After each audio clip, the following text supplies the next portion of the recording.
Hello everyone. अपन 12th chapter पढ़ रहे थे नेचुरल रिसोर्सेज, जिसमें से मैनेजमेंट ऑफ नेचुरल रिसोर्सेज वाला वहाँ तक टॉपिक अपन ने कंप्लीट कर लिया था। आज अपना नेक्स्ट टॉपिक है need for conservation of resources. कि पहले तो था कि रिसोर्सेज जो उनका मैनेजमेंट कैसे किया जाए। अब आज पढ़ेंगे कि इनके कंजर्वेशन की हमें आवश्यकता क्यों है। देखो, natural resources used for the purpose of irrigation. Natural resources हैं वो इरिगेशन के पर्पज़ के लिए यूज़ किए जाते हैं। ठीक है, प्रोडक्शन ऑफ इलेक्ट्रिसिटी की प्रोडक्शन के लिए। But in the last 2 decades, पिछले लास्ट डिकेड्स क्या होता है बेटा, 10 साल का एक डिकेड होता है। ठीक है, तो 2 डिकेड्स मीन्स पिछले 20 सालों में एक्सप्लॉयटेशन हैज़ इंक्रीज। जो हरासमेंट है वो ज़्यादा हुआ है, बढ़ा है। तो these resources have undergone serious damage. तो ये जो रिसोर्सेज हैं ये सीरियस डैमेज में जा चुके हैं। ठीक है, deforestation and destruction due to population. और मतलब पॉपुलेशन के कारण, बढ़ती हुई जो जनसंख्या है उसके कारण डिफॉरेस्टेशन है, मतलब प्लांट्स को काटा जाना, डिस्ट्रक्शंस वो सब हो रहा है। Explosion, organisation, demand of raw material, मतलब अब जो मतलब रॉ मटेरियल की जो डिमांड है वो बढ़ती जा रही है। फॉर फूड के लिए जो डिमांड है वो भी बढ़ती जा रही है। तो इनके कारण जो नेचुरल रिसोर्सेज है उनका कंजर्वेशन है वो ज़रूरी है। क्लॉथ्स है, हाउस ट्रांसपोर्ट हैज़ इंक्रीज्ड। अब देखो, क्लॉथ्स वगैरह हैं, हाउस घर है, ट्रांसपोर्ट है, वो भी बढ़ गया है। मैनी टाइम्स, कई बार, if nature remains in balance, यदि प्रकृति है इम्बैलेंस में रहेगी, संतुलन है वो बिगड़ जाता है। For an extended period of time, मतलब काफ़ी समय तक यदि प्रकृति जो है उसका बैलेंस है वो बिगड़ जाता है, संतुलन है वो बिगड़ जाता है, then the existence of human life will be in danger. तो मानव जीवन है उसका जो एग्जिस्टेंस है, उसका स्थायित्व है वो खतरे में आ जाएगा। And it's progress and resources conservation is necessary. तो ये जो नेचुरल रिसोर्सेज हैं इनकी प्रोग्रेस और इनका जो कंजर्वेशन है वो बहुत आवश्यक हो गया है। मतलब हमें नेचुरल जो रिसोर्सेज है उनकी कंजर्वेशन की ज़रूरत क्यों है, क्योंकि यदि इनको कंजर्व नहीं किया गया लंबे समय तक, मतलब कंजर्व नहीं करेंगे तो प्रकृति है उसमें संतुलन बिगड़ेगा, इम्बैलेंस होगी। और इम्बैलेंस होने से क्या होगा, जो मानव जीवन है, ह्यूमन लाइफ है, उसका जो एग्जिस्टेंस है उसको खतरा हो जाएगा। ठीक है, तो इसीलिए हमें नेचुरल रिसोर्सेज हैं उनको कंजर्व करने की ज़रूरत है। अब ways for conservation of resources. अब जो रिसोर्सेज हैं उनको कंजर्व करने के लिए क्या क्या वेज हमें अपनाने चाहिए, क्या क्या हमें करना चाहिए, कि किस तरीके से हम लोग हैं वो नेचुरल रिसोर्सेज को कंजर्व कर सकते हैं। फर्स्ट पॉइंट है, resources should be used meaningfully. मतलब ऐसे नहीं फालतू में उनका यूज़ है वो कर रहे हैं हम लोग, उनका कुछ मतलब होना चाहिए, मीनिंगफुली है वो यूज़ होने चाहिए। सेकंड है, we should have knowledge of resources of ए।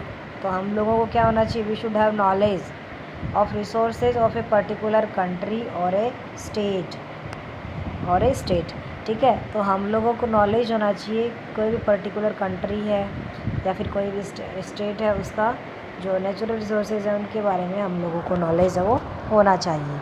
उसके बाद थर्ड पॉइंट है, we should know that natural resources are dependent on each other. हम लोगों को ये भी पता होना चाहिए कि नेचुरल रिसोर्सेज हैं वो एक दूसरे पे डिपेंड हैं, मतलब एक दूसरे पे डिपेंड हैं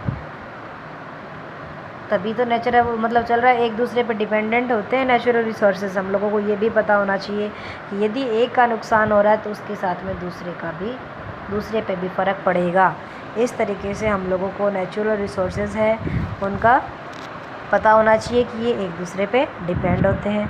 फोर्थ है, we should use natural resources on priority basis. हम लोगों को नेचुरल रिसोर्सेज वो प्रायोरिटी बेसिस पे यूज़ करना चाहिए। किसकी प्रायोरिटी है वो कम है, किसकी प्रायोरिटी ज़्यादा है, उसके बेस पे हम लोगों को उनको यूज़ करना चाहिए। किसको हमें प्रायोरिटी देनी चाहिए, ठीक है। फिर है जैसे अब ज़रूरत बहुत ज़्यादा है या फिर उसके बिना भी काम चल सकता है, तो इस तरीके से होना चाहिए। फिर है ऑप्शन शुड, फिफ्थ पॉइंट है option should be provided for limited resources. और जो रिसोर्सेज लिमिटेड हैं, मतलब जिनके बहुत टाइम लगता है, जो लिमिटेड हैं उनके लिए ऑप्शंस होने चाहिए कि इसकी जगह पे दूसरी चीज़ें वो भी यूज हो सकती है। जैसे मान लो कि एक चीज़ है जैसे कि ये मान लो कॉटन फाइबर है, नेचुरल जो फाइबर होते हैं, तो ज़रूरी नहीं कॉटन क्लॉथ यूज़ करें, मैन मेड जो फाइबर है वो भी यूज़ कर सकते हैं, जिसकी वजह से नेचुरल रिसोर्सेज है उनको हम लोग कंजर्व कर सकते हैं, उनका हम लोग नुकसान ना करें। तो ऑप्शंस होने चाहिए, वो भी प्रोवाइड किए जाने चाहिए। फिर 6 पॉइंट है वी हैव टू नो, हमें क्या जानना है that if one is destroy, यदि एक डिस्ट्रॉय होता है, एक ख़त्म होता है, then it goes bad effect to whole economic cycle, तो पूरा जो इकोनॉमिक साइकिल है वो इफ़ेक्ट होता है। For the conservation of resources, फिर है government and non government organisation should coordinate with each other. Government और जो नॉन गवर्नमेंट ऑर्गेनाइजेशन है उनको एक दूसरे से कोऑर्डिनेशन करना चाहिए, सहयोग करना चाहिए, मतलब कोऑर्डिनेशन कर लेना चाहिए। फिर है तो ये पॉइंट हो गया कि मतलब ये भी हम लोगों को पता होना चाहिए कि यदि एक चीज़ है वो डिस्ट्रॉय हो रही है तो इसका जो बुरा प्रभाव है वो पूरे इकोनॉमिक साइकिल पे पड़ेगा, ठीक है। तो इस तरीके से हम लोग हैं वो नेचुरल रिसोर्सेज को कंजर्व कर सकते हैं, ठीक है।